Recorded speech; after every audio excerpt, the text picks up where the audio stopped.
Bonjour à tous, j'espère que vous allez bien en ce vendredi 10 avril. Nous, ça va bien aussi. Je donne toujours de nos petites nouvelles. Donc, pas grand changement depuis la semaine passée. Je veux dire, je travaille encore de la maison, mon mari travaille aussi, Sarah fait ses études par, par Internet, si je peux dire ça comme ça. Donc, toute la famille va bien. Alors, j'espère que vous aussi, toute votre famille va bien. Alors aujourd'hui, je voulais vous dire aussi, c'est super important. N'oubliez pas dimanche à 3h30, on veut faire une réunion avec tous les jeunes de Unité Embrasée. Une réunion sur Zoom. C'est une application que vous devez télécharger. C'est très facile. Si moi j'ai été capable de le télécharger, vous êtes capable. OK? Fait que, il y a un leader qui va vous appeler pour vous donner le numéro de la conférence et le mot de passe. C'est ça que ça prend pour rentrer dans la réunion. Puis c'est le fun parce qu'on va tous voir nos visages, puis on va porter un message, puis savoir prendre de vos nouvelles, puis tout ça. Donc, s'il n'y a pas de leader qui vous appelle d'ici dimanche, ben, mettons d'ici demain, là, on est vendredi, c'est ça, demain et samedi, hey, tu viens que tu ne sais plus les journées quand tu es à la maison, là, ça devient mêlant. Si quelque personne vous a appelé, envoyez un message à moi ou à mon mari, puis on va vous donner là, comment ça fonctionne, le Zoom et tout ça. Fait qu'on a hâte de vous voir dimanche. Ça va faire un peu spécial, mais au moins on va pouvoir se voir. Donc, aujourd'hui, c'est sûr que c'est une journée spéciale aujourd'hui, puis je pense que vous vous doutez de ce que j'allais partager. C'est Vendredi Saint. Donc, Vendredi Saint, on célèbre la crucifixion de Jésus. Alors, c'est une journée vraiment, vraiment spéciale pour nous, les chrétiens. Et ceux qui croient, qui ne sont pas chrétiens aussi devraient se rendre compte que c'est une journée vraiment, vraiment spéciale parce que c'est la croix a fait toute la différence. La croix a changé des vies. La croix nous donne accès au trône de Dieu. Alors, je ne vais pas aller trop loin, mais juste vous dire que ce serait une journée aujourd'hui de vraiment remercier Jésus pour qu'est-ce qu'il a fait. Sérieusement. Parce que des fois, on prend ça pour acquis. Ah ouais, Jésus est allé à la croix, puis tout ça, mais juste se rendre compte de les souffrances que Jésus a passées. Parce qu'il a vraiment souffert. Il a vraiment souffert pour nous. Puis honnêtement, on ne le mérite pas. En tout cas, moi, je ne le mérite pas. Puis personne ne le mérite. On ne mérite rien de ça. Puis Jésus, il a vraiment passé par des choses difficiles à la croix. Il a vraiment souffert, puis on va le voir tantôt. Puis tout ça pour une raison, par amour. Il n'y a pas plus grand amour que ça. Il n'y a pas plus grand amour que Jésus. Dieu n'a pas pu nous démontrer un plus grand amour que de donner son Fils. Puis c'est important de se rappeler de ça, de se mettre sur nos genoux, puis de louer Dieu pour qu'est-ce qu'il a fait. C'est important cette journée, ok? De élever son nom, le louer, le remercier. Oui, dimanche, il est ressuscité. Ça, c'est glorieux, la résurrection de Jésus, mais le fait de se souvenir de qu'est-ce que Jésus a passé, ça nous fait tomber sur nos genoux puis de dire, waouh, je suis qui, moi? Qui suis-je moi pour que Jésus ait fait ça pour moi? C'est incroyable quand même. Ceux qui m'écoutent, probablement que vous savez que Dieu existe. Et peut-être il y en a qui m'écoutent qui ne savent pas ou ils ne croient pas que Dieu existe. Et je veux juste vous dire, ceux qui ne croient pas que Dieu existe, c'est pas parce que vous ne croyez pas qu'il existe qu'il n'existe pas. Parce que Dieu existe vraiment. Il est vraiment réel. L'électricité, on ne la voit pas. Puis pourtant, elle existe. L'oxygène, on ne la voit pas. On ne le voit pas, pourtant l'oxygène existe. Alors Dieu existe, même si on ne le voit pas. Moi, je sais que Dieu existe parce que j'ai vraiment vécu beaucoup de choses avec lui. Je lui parle, il me parle, j'ai une relation avec Jésus. Il a tellement fait de choses dans ma vie, dans la vie de ma famille. Puis sans lui, honnêtement, je ne sais pas où je serais aujourd'hui.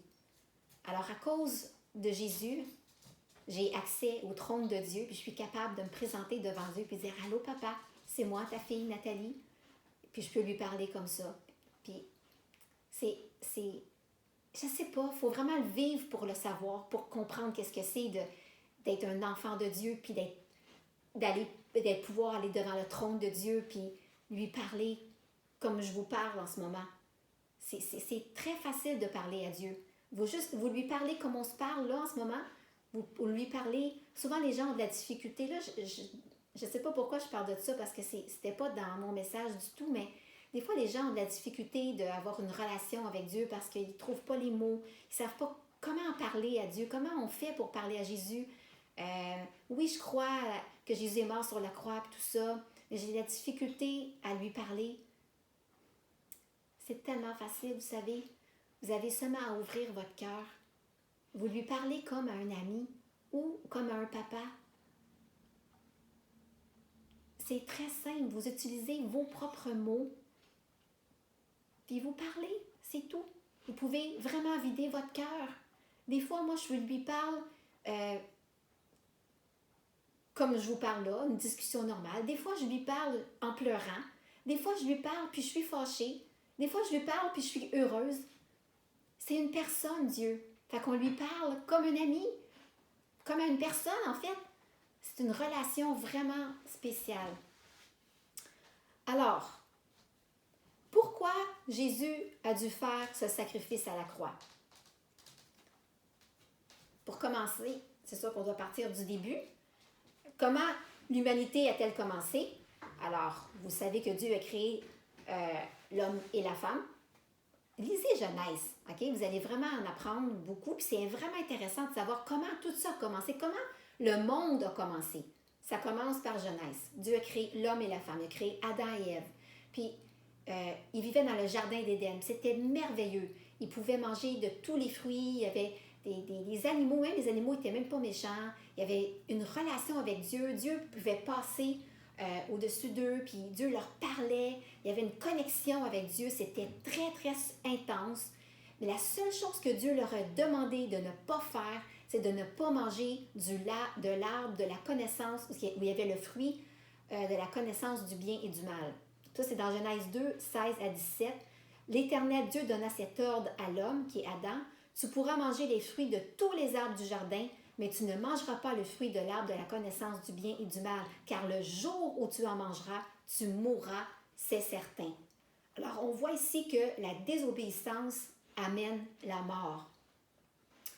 Puis pourquoi Dieu a donné un choix à Adam et Ève? Pourquoi Dieu a fait ça? Parce que Dieu les a créés libres, capables de prendre des décisions, de choisir entre le bien et le mal. Pour qu'ils soient vraiment libres, il fait qu'il y ait un choix à faire. Alors nous, on a une liberté dans nos vies. Pourquoi qu'on est libre? Parce qu'on on a le choix de prendre des décisions. C'est ça la liberté. La liberté, c'est d'avoir le choix de prendre des décisions. Dieu nous a créés libres. On a le choix de croire en Dieu, on a le choix de le rejeter ou on a le choix de l'accepter. Alors, on connaît l'histoire ici de Adam et Ève. Satan, oui, Satan existe, le diable existe. Il est venu, il a convaincu Ève de manger le fruit, puis Ève, elle a convaincu son mari Adam de manger le fruit. Puis pour la première fois, Genèse 3, 6, pour la première fois, ils ont compris ce qu'était le mal. Ont eu honte et ont voulu se cacher devant Dieu. Leur désobéissance contre Dieu a engendré la corruption dans leur vie et dans le monde. C'est en mangeant du fruit, par leur acte de désobéissance contre Dieu, qu'Adam et Ève ont acquis la connaissance du mal et ont pris conscience de leur nudité. Dieu ne voulait pas qu'Adam et Ève pêchent. Dieu ne voulait pas ça. Il savait à l'avance quelles seraient les conséquences de leur péché. Il savait que s'ils pécheraient, il ferait ainsi entrer le mal, la souffrance puis la mort dans le monde. Alors, pourquoi Dieu a-t-il laissé Satan les tenter? Pourquoi des fois, on est tenté, nous? Pourquoi Dieu laisse Satan nous tenter, des fois? Bien, c'est pour qu'on ait un choix à faire. Puis Adam et Ève ont choisi libéralement de désobéir à Dieu puis de manger du fruit. Puis on sait les conséquences de leur choix. Le mal, je l'ai dit tantôt, le péché, la souffrance, la maladie, la mort. Depuis ce jour-là, ça l'accable le monde entier. Et maintenant, tout être humain naît avec une nature pécheresse. C'est à cause d'Adam. Tout ça, c'est de sa faute. Et peut-être que vous vous dites, oh non, moi, je suis bien, je suis une bonne personne, je fais rien de mal, je fais des bonnes actions. Mais la Bible nous dit que tous ont péché et sont privés de la gloire de Dieu. Ça, c'est dans Romains 3, 23. Tout le monde a péché. Tout le monde, moi, vous, tout le monde a péché. Tout le monde, on est privé de la gloire de Dieu. Tout le monde sur la planète continue de pécher aujourd'hui encore. Puis dans Romains 6, 23, ça dit « Car le salaire du péché, c'est la mort, mais le don gratuit de Dieu, c'est la vie éternelle en Jésus-Christ, notre Seigneur. » Alors, à cause de nos péchés, on mérite la colère, on mérite le jugement de Dieu puis la mort éternelle. Ce n'est pas nos actions qui vont faire en sorte qu'on va être sauvés. Qui sommes-nous pour arriver devant le trône de Dieu puis dire « Hey Seigneur, regarde toutes les bonnes actions que j'ai faites. T'as-tu vu, quelle bonne personne j'étais? » C'est pas comme ça. C'est pas par nos œuvres qu'on va hériter le royaume de Dieu. C'est par grâce. C'est à cause du sacrifice de Jésus à la croix seulement. Si tu crois en Jésus, si tu crois au sacrifice que Jésus a fait à la croix, c'est la seule façon que tu vas pouvoir être sauvé. Alors, c'est une bonne nouvelle. Puis aujourd'hui, ça fait du bien d'entendre des bonnes nouvelles parce que 24/7, on n'entend que des mauvaises nouvelles en date de maintenant. Il n'y en a pas de bonnes nouvelles. Mais la bonne nouvelle, c'est Jésus. La bonne nouvelle, c'est Jean 3,16. Car Dieu a tellement aimé le monde qu'il a donné son Fils unique afin que quiconque croit en lui ne périsse point, mais qu'il ait la vie éternelle. Alors peut-être qu'on peut le dire, le verset comme « Car Dieu m'a tellement aimé moi. Car Dieu m'a tellement aimé. » Peut-être que vous pouvez le dire en ce moment. « Car Dieu m'a tellement aimé qu'il a donné son Fils unique afin que moi, je ne périsse pas, mais que moi, Nathalie, j'ai la vie éternelle. » Des fois, c'est bon de dire les versets puis de mettre notre nom dans les versets. Ça fait plus intime. C'est tellement puissant. Wow! Écoutez, Dieu vous aime. Même si vous ne le croyez pas, Dieu vous aime. Ça ne change pas. Le fait que vous pensez que vous ne croyez pas que Dieu vous aime, ça ne change pas le fait que Dieu vous aime. Pareil. Puis il veut se faire connaître à vous. Écoutez, Dieu aime les êtres humains. C'est lui qui les a créés. Il aime sa création. Il aime sa création, mais c'est le péché. C'est à cause du péché que le monde n'a pas accès à Dieu. Tout simplement ça. Le péché nous prive de la présence de Dieu. Puis Dieu devait en finir avec ça, avec le péché. Puis il a offert un sacrifice ultime pour la rédemption de toute l'humanité. Puis pour ça, il a choisi son Fils. Oui, Jésus s'est fait homme. On connaît l'histoire de Jésus. Il est né par Marie qui était vierge. Jésus est né comme un enfant, comme tout le monde, comme un humain. Il est né comme homme. Il a vécu, il a eu 2 ans, il a eu 5 ans, il a eu 10 ans, il a eu 15 ans, il a eu 20 ans. Il a vécu dans le monde comme nous. Il est mort à 33 ans à la croix. Mais, puis, ce qui m'a toujours comme fait wow, c'est que Jésus savait la mission qu'il avait quand il était sur la terre, quand il a marché sur la terre avec ses disciples, quand on lit tout ça. Il savait qu'il était pour mourir, il savait qu'il était pour passer par des souffrances, des énormes souffrances. Jésus savait tout ça. Puis il est allé jusqu'au bout pareil. Qui aurait fait ça? Tu sais, c'est pas comme s'il ne savait pas, puis du jour au lendemain, Dieu il a montré son plan, là. Dieu savait pourquoi il était sur la terre. Il y avait un plan à accomplir, il y avait une mission à faire, puis il l'a fait jusqu'au bout. Il savait qu'il était pour passer par des terribles souffrances. Ça dit dans Isaïe 53, « Qui a cru à la nouvelle que nous avons apprise? Qui a reconnu la puissance du Seigneur?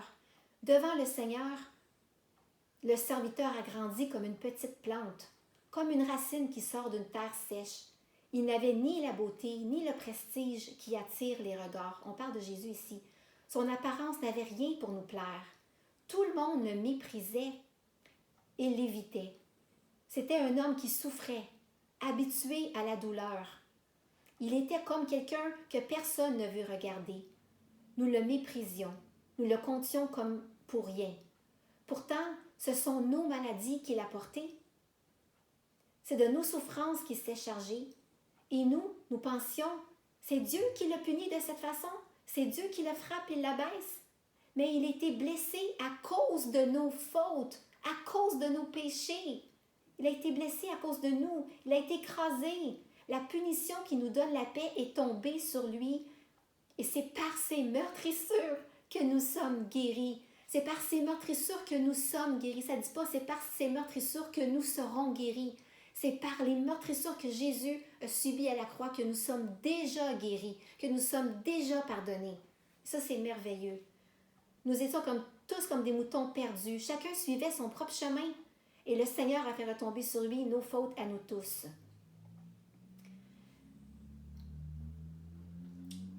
Jésus a passé par la croix. On a mis une couronne d'épines sur sa tête. Les épines ont rentré dans son crâne. C'était pas des petites épines, là, OK? Les Romains, c'était des sadiques, là. C'était vraiment des sadiques. On lui a craché dessus, on l'a humilié. On lui a donné 39 coups de fouet. C'était pas un fouet normal, là. C'était le fouet des Romains, il y avait comme des bouts de métal au bout, puis ça l'arrachait complètement à la peau. Fait que Jésus, la peau tombait en lambeaux sur son dos. Peut-être même qu'on voyait ses côtes, on voyait peut-être au travers de son corps tellement qu'il n'y avait plus de peau. La Bible dit qu'il était méconnaissable, tellement qu'on l'avait battu, qu'on l'avait... Ah, c'était...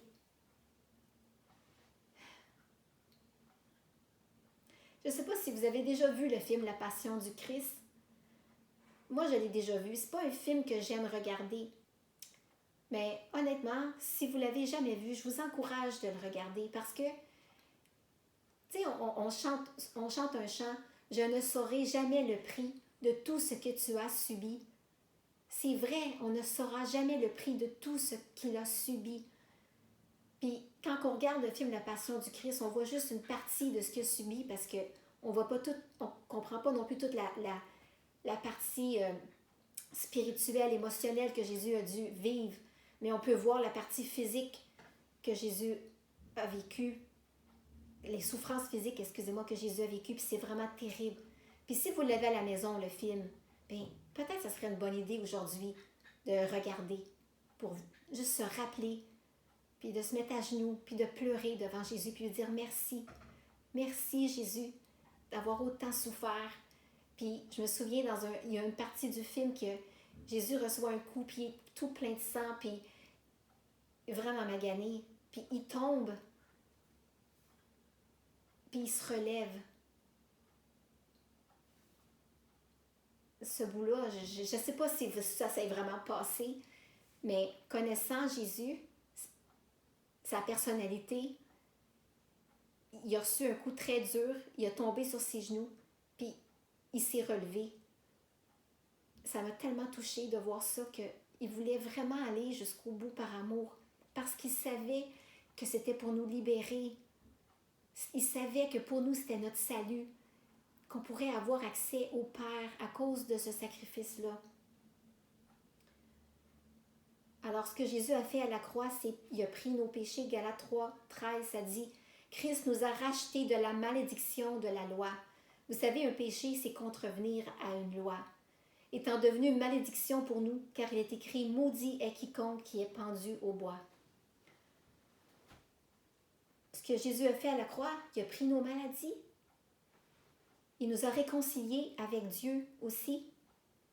Parce que le péché fait en sorte qu'on n'a pas accès au trône de Dieu, comme je disais tantôt dans Romains 3, 23. Tous ont péché et sont privés de la gloire de Dieu. C'est sûr que la croix, ça veut dire encore beaucoup plus de choses. Mais moi, je voulais me concentrer plus là-dessus. Jésus a dit « Je suis le chemin, la vérité et la vie. Nul ne vient au Père que par moi. » C'est dans Jean 14, 6. Il n'y a pas autre chemin que Jésus. Il n'y a pas autre chemin que Jésus-Christ crucifié. Il n'y en a pas d'autre chemin que ça. C'est le seul chemin qui nous mène au Père. C'est le seul chemin qui nous mène à Dieu. Alors moi, je crois en Dieu. Je crois au sacrifice que Jésus a fait à la croix pour moi. J'ai donné ma vie à Dieu. Il m'a pardonné mes péchés, puis il continue de le faire parce que je suis loin d'être parfaite. Puis merci Seigneur pour le pardon. Je crois qu'il a pris toutes les maladies qui auraient dû m'atteindre. Puis je suis fière de dire que à cause de Jésus sur la croix, j'ai une relation personnelle avec Dieu, le Tout-Puissant, que je lui parle, qu'il me répond, qu'il me donne sa paix. J'ai accepté Jésus comme Seigneur et Sauveur. Ça fait de moi un enfant de Dieu. Waouh, je suis un enfant de Dieu. Je suis l'enfant du Dieu Tout-Puissant. Puis chaque personne qui a accepté Jésus, qui croit que Jésus est le Fils de Dieu, qui croit qu'il est ressuscité des morts, qui se repent de ses péchés, peut être appelé enfant de Dieu. C'est merveilleux. Ça dit dans 1 Jean 3, 1, « Voyez quel amour le Père nous a témoigné pour que nous soyons appelés enfants de Dieu. » Dans Romains 8, 1 ici, aussi ça dit « Il n'y a maintenant aucune condamnation pour ceux qui sont en Jésus-Christ. » Wow! La condamnation n'existe plus quand on est en Jésus-Christ. Alors à la croix, c'est joué le destin de l'humanité.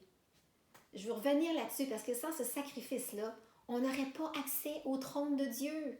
On ne pourrait pas parler à Dieu. Je ne sais pas si vous êtes excité, vous, de dire que vous êtes capable de prendre du temps dans votre chambre et de dire « Salut papa, c'est moi ». Bien, ça c'est à cause de Jésus, son sacrifice à la croix. Sans ce sacrifice, ni vous, ni moi pouvons avoir le pardon de nos péchés puis l'assurance de notre salut. On a été rachetés, on a été épargnés de les flammes de l'enfer. Vous savez, quand vous mourrez, il y a une vie après. Des gens qui disent quand on meurt, qu'est-ce qu'on fait? Mais quand on meurt, il y a une vie après la mort. Ton esprit vit éternellement. Et soit que tu la vis avec Dieu, ou soit que tu la vis en enfer. Alors c'est à vous, tu vois, Dieu nous donne le choix, encore aujourd'hui, de croire en Jésus, de croire en lui, de le rejeter, comme il a donné le choix à Adam et Ève de lui obéir ou pas au début de l'humanité. Encore aujourd'hui, il nous donne le choix de croire en lui ou de ne pas croire en lui. Ça dit dans Romains 10, 13, « Tous ceux qui feront appel au Seigneur seront sauvés. » Et dans Romains 10, 9, 10, « Si de ta bouche tu déclares que Jésus est le Seigneur, et si dans ton cœur tu crois que Dieu l'a ressuscité des morts, tu seras sauvé. Car celui qui croit dans son cœur, Dieu le déclare juste. Celui qui affirme de sa bouche, Dieu le sauve. » Dans Éphésiens 2, 8, 9 aussi, ça dit « C'est par la grâce que vous êtes sauvés, par le moyen de la foi. » C'est par la grâce, c'est pas par des actions, c'est pas par qu'est-ce que vous faites de bien que vous êtes sauvés. C'est une grâce, c'est un don gratuit de Dieu. Cela ne vient pas de vous, c'est un don de Dieu. Ce n'est pas le fruit d'œuvre que vous auriez accompli. Personne n'a donc raison de se vanter. Éphésiens 2, 8, 9. On ne peut pas se vanter de rien parce que personne n'est bon. Il n'y a personne de bon sur la terre. Alors c'est vraiment un don gratuit. C'est une grâce que Dieu nous a faite. Je veux vous dire aussi que Jésus vous aime. Sincèrement, il vous aime. Il vous aime d'un amour incroyable. Jamais il aurait donné sa vie pour vous s'il n'y avait pas d'amour là-dedans. Tu ne peux pas faire ça si tu n'as pas d'amour. C'est impossible. Je veux dire, qui de normal aurait donné sa vie, aurait passé au travers de tout ce que Jésus a passé si ce n'est pas par amour? Ça prend de l'amour pour faire ça, là. Ça dit dans Romains 8, 38 aussi, « Car j'ai l'assurance que ni la mort, ni la vie, ni les anges, ni les dominations, ni les choses présentes, ni les choses à venir, ni la hauteur, ni la profondeur, ni aucune créature ne pourra nous séparer de l'amour de Dieu manifesté en Jésus-Christ, notre Sauveur. » Alors, je veux vraiment que vous compreniez que Dieu vous aime, puis que le sacrifice qu'il a fait, prenez-le pour vous personnel, que si ça serait à refaire juste pour vous, Jésus le ferait, parce qu'il vous aime. Puis, vraiment, faire une parenthèse ici, que quand on connaît Dieu, on a une paix. Je vous le dis, quand on connaît Dieu, puis on croit en Dieu, on croit en sa promesse, on a la parole de Dieu qui est remplie de promesses. Ces promesses-là, c'est pour ses enfants. Alors, je vais vous expliquer comment on pouvait devenir enfant de Dieu. Alors, ces promesses-là, c'est vraiment pour les enfants de Dieu. Puis la parole, elle est remplie de promesses. Je vous invite à lire la parole de Dieu. Puis surtout en les temps où on vit en ce moment, la crise qui touche le monde entier, les gens vivent dans une peur. Puis même, il y a des chrétiens qui vivent dans la peur. Puis je veux vous encourager de commencer à croire qu'est-ce que Dieu dit. C'est tout. J'ai beaucoup... La Bible... En fait, j'ai vécu beaucoup de choses. Puis j'ai lu beaucoup de les héros de la foi. Puis un des héros de la foi, c'est Smith Wigglesworth. Je sais que je le dis mal, mais c'est un homme de foi tellement simple. OK? Puis dans les temps où ce qu'on vit en ce moment, surtout, les gens ont peur. Mais ce que j'ai beaucoup appris par cet homme de foi, c'est très simple. C'est écrit, alors c'est la vérité. Ce qui est écrit, c'est la vérité. Ça l'arrête là. Il n'y a pas de zone grise avec la parole de Dieu. Ce qui est écrit, c'est ça. Avec lui, c'était wow, c'était drastique. Puis c'est ça aussi qu'il faut qu'on apprenne à faire. Apprendre à connaître Dieu, apprendre à le connaître, que Jésus est la parole. Et ce que la parole de Dieu a dit, Dieu ne peut pas se contredire. Et moi, j'ai vécu, puis je sens que je dois le redire parce que quand tu vis des choses avec Dieu, c'est plus facile après quand tu vis une autre étape. Comme moi, j'ai pas peur de ce qui se passe en ce moment. Premièrement, je suis un enfant de Dieu. J'ai cette relation-là avec Dieu, j'ai la paix, je crois en ses promesses et tout. Et Jésus est mort sur la croix pour moi. La Bible dit qu'il a pris, comme je vous ai dit tantôt, toutes les maladies. Il les a pris à la croix. Donc, je veux juste raconter encore ce témoignage-là pour vous encourager. OK? Je vais relire le psaume 91. Je sais que vous dites, on n'arrête pas de lire le psaume 91. Oui, mais les gens ont encore peur. Ça veut dire qu'ils n'avaient pas saisi ces passages-là de la parole de Dieu. Ça dit, celui qui demeure sous l'abri du Très-Haut repose à l'ombre du Tout-Puissant. C'est nous ça. C'est nous qui reposons à l'ombre du Tout-Puissant. C'est vous, c'est moi, c'est ceux qui croient en Dieu. C'est ceux qui sont appelés enfants de Dieu. On repose à l'abri, à l'ombre du Tout-Puissant. Je dis à l'Éternel, mon refuge, ma forteresse, mon Dieu en qui je me confie. Car c'est lui qui te délivre du filet de l'oiseleur, de la peste, la maladie, de ses ravages. Il te couvrira de ses plumes et t'ouvrira un refuge sous ses ailes. Il vous couvre en ce moment de ses plumes. N'avez pas à craindre du COVID-19. Il vous couvre de ses plumes.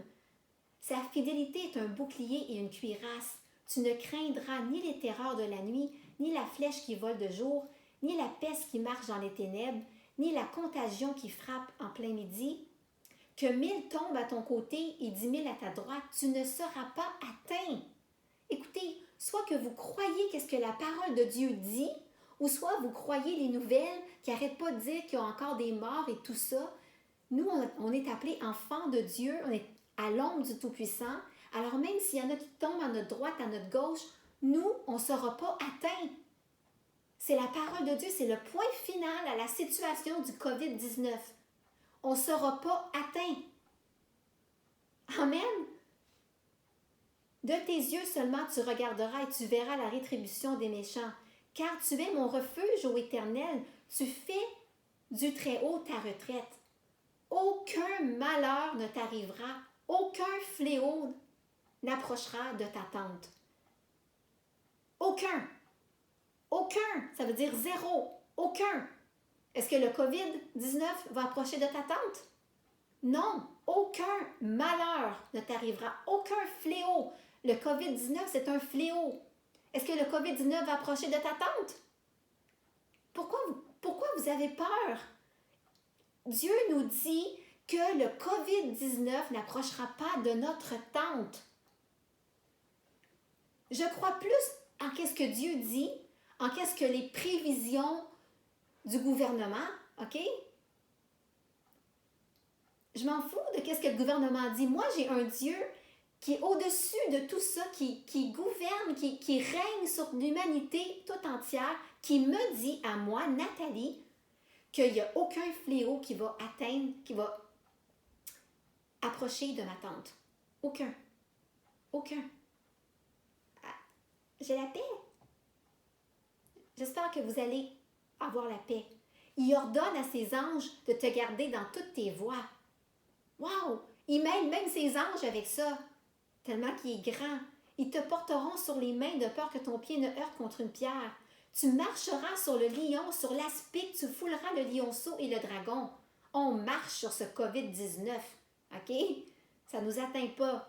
Puisqu'il m'aime, je le délivrerai. Je le protégerai puisqu'il connaît mon nom. Est-ce que vous connaissez le nom de l'Éternel des armées? Est-ce que vous connaissez qui il est? Est-ce que vous l'aimez? Si vous répondez à toutes ces questions, Dieu vous délivre. Il vous protège. Alors, je ne sais pas quelle autre plus bonne nouvelle que ça que vous pouvez avoir aujourd'hui, mais c'est merveilleux. Il m'invoquera, je lui répondrai. Je serai avec lui dans la détresse. Je le délivrerai et je le glorifierai. Je le rassaiserai de longs jours et je lui ferai voir mon salut. Alors, écoutez, je vais redire mon témoignage parce que je veux vraiment vous encourager que la parole de Dieu est vraie. Vous savez que depuis peut-être 11 ans, peut-être c'est rendu 12 ans, je les calcule même plus. Les médecins ont dit que j'avais la sclérose en plaques. Pour ceux qui ne savent pas, c'est une maladie chronique qui ne peut pas se guérir, une maladie dégénérative du cerveau. Je ne sais même pas si je suis capable de tout le dire, c'est quoi, là, mais tu peux devenir paralysé, tu peux en mourir, tu peux souffrir énormément, puis en tout cas, c'est pas le fun, OK? Puis moi, dans ce temps-là, j'ai pris le psaume 91 pour moi, puis j'ai dit non, que 1000 tombent à ma droite, que 10 000 à ma gauche, ou peut-être c'est le contraire, là, mais moi, je ne serai pas atteint. Puis j'ai toujours dit que non, moi, ça ne m'atteindra pas. Ça ne m'atteindra pas. Puis je me suis vraiment sentie sous les ailes de mon Papa Céleste. J'ai appris à connaître Dieu pour ce domaine-là, de ne pas avoir peur, de ne pas craindre. Puis il n'y a rien qui m'est arrivé. Je ne dis pas que je n'ai pas eu de symptômes, mais jamais que... Je sais que Dieu m'a délivré de ça. OK? Puis je voulais juste vous encourager de faire confiance à Dieu. En plus, là, c'est vendredi saint. Se rappeler que Jésus est mort à la croix, qu'il a porté toutes les maladies qui auraient dû nous atteindre. Il a porté le COVID-19 à la croix. Il a porté à la croix cette maladie-là. Alors, on n'a rien à craindre. Jésus l'a porté. Alors, je voulais juste vous encourager. Je vais faire une prière pour ceux qui ont peur. Puis, si vous voulez accepter Jésus comme Seigneur et Sauveur, puis vous ne l'avez jamais fait, tout ce que vous devez faire, c'est demander à Dieu pardon. Parce que ça commence par une repentance aussi. Alors, vous pouvez prier comme ça. Seigneur, je te demande pardon pour mes péchés. Je sais que je suis pécheur, que je ne mérite pas le salut. Je crois que Dieu t'a envoyé Jésus à la croix pour moi, que tu as pris sur toi tous mes péchés. Et je crois que je veux t'accepter dans ma vie, Seigneur. Je veux te donner ma vie. Je veux devenir ton enfant. Je te demande pardon. Puis vraiment, de se repentir sincèrement. Puis de l'inviter de l'inviter dans votre vie. Puis vous allez être sauvés. Seigneur, dites, Seigneur, je veux devenir ton enfant. Je veux t'appartenir. Puis tu vas devenir un enfant de Dieu. C'est aussi simple que ça. Ça ne prend pas une prière X ou Y. C'est juste une prière de ton cœur. Tout simplement, tu vas devenir enfant de Dieu. D'accord? Et je vais faire une prière pour tous ceux qui craignent maintenant. Seigneur, je prie pour chaque personne qui m'écoute aujourd'hui.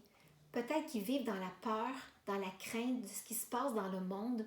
Je prie pour un esprit de paix sur chaque personne, que les gens puissent connaître vraiment qui tu es, Seigneur, que tes paroles, que ta parole est oui et amen, et que tu ne changes pas d'idée en 2020, que tu as dit, Seigneur, que tu nous protèges, qu'il n'y a aucun fléau qui va nous atteindre. Alors, Seigneur, on s'appuie sur tes promesses, que tu ne peux pas mentir non plus. Et je prie vraiment pour un esprit de paix maintenant. Recevez la paix de Dieu au nom de Jésus. Pendant que je parle maintenant, je proclame la paix. J'appelle la paix au nom de Jésus. Pendant que je prie, les gens vont recevoir cet esprit de paix, vont vraiment recevoir l'esprit que Dieu veut vous donner. C'est dans le calme et la confiance. Jésus a dit, c'est dans le calme et la confiance. Je ne me souviens plus du restant du verset, je m'excuse. Mais vous devez avoir la confiance en Dieu pour toutes choses. Parce que si vous n'avez pas confiance en Dieu, en qui vous allez faire confiance? Alors merci Seigneur pour cette paix que tu donnes à chacun de tes enfants. Au nom de Jésus. Amen. Alors soyez bénis, j'espère que ça vous a béni. Et on se voit dimanche, les jeunes, à Zoom. Bye bye, je vous aime beaucoup.